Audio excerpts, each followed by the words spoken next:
Here we are, we're on another invasion. I'm kind of quiet because I'm in the hallway. We're about to go down a couple more doors. We're going to invade Chris Unruh. His wife Dree is in on this. She's helped us set this up. He's got an amazing up and down story that I want you guys to hear. So let's go invade him.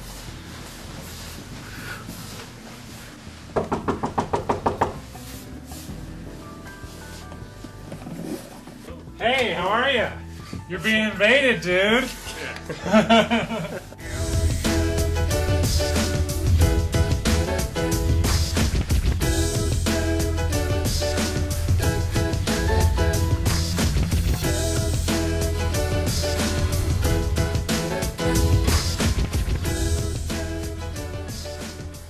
just invaded Chris and Dree Unruh. We're at their place up here at the Bear Claw. Gonna hear Chris's story. What was your faith like in your family and for you growing up in North Dakota? I grew up in Beulah, North Dakota, and I was a Congregationalist growing up and went to church all the time with my family. Real good religious background there. And then I moved to Colorado a little bit later on in life, and you know, thought everything was going good, kind of walked away from Jesus. I started hanging out with the wrong people, really, is when I was in college, and hung out with the wrong people, got into, at that time, some drugs, and just made really, really bad choices. Then it spiraled out of control in October of, what would have been 2007, and from there, it just gets worse and worse. I ran into some trouble with the law, actually, and just made some big mistakes. Not all my fault, but a lot of them my fault, and partially because I didn't have God in my life at the time. And I wound up seeing the inside of Moffat County Jail in October of 2007. What is jail like? You know, it's depressing. They want you to have no control over your life, which is great. It just brings you down where you have nothing left. I mean, there's nothing you have any control over. You don't have control over when you eat. You don't have control over when you go to sleep. They control everything in your life. The only thing I did have control over is what I read and my actions in there. The food is horrible. I will not eat a bologna sandwich this day. I would probably starve to death before I eat another bologna sandwich.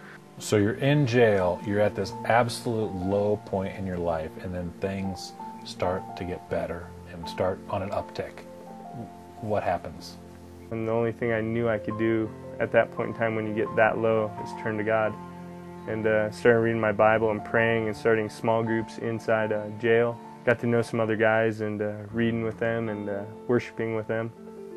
And from there, it just, you know, I got a sense of peace after I started having a great relationship with Jesus again. Two guys come into the jail, and they come in every Wednesday night, and they're with Celebrate Recovery out of First Baptist Church in Craig.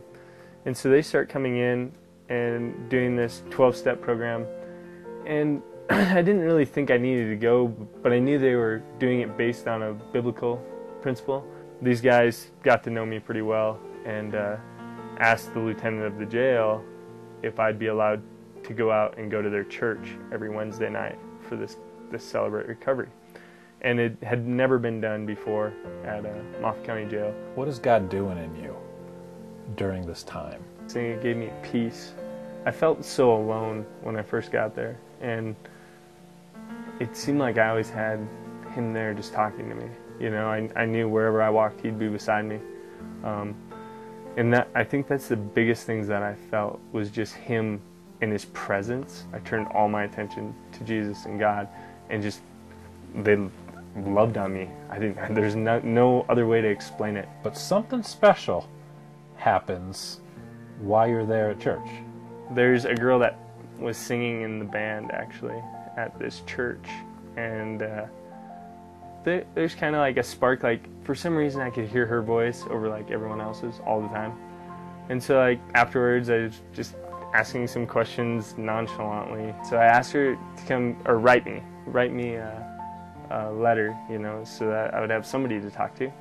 I said I would. I mean, even if it was just someone, a friend to write back and forth with, I thought it would be good for him. So I got sentenced to I'd get out May 24th of 2008, so roughly 9 months in jail.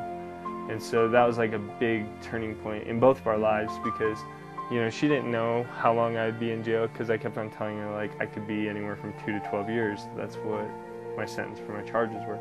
And so the plea bargain that came up was a deferred sentence for 4 years, so all my charges will be erased. You're in jail and you get out, you're free. What does freedom feel like once you've been a prisoner for a while? It's undescribable because when you have no control over your life, just the little bit of freedom to be able to walk where you want to walk.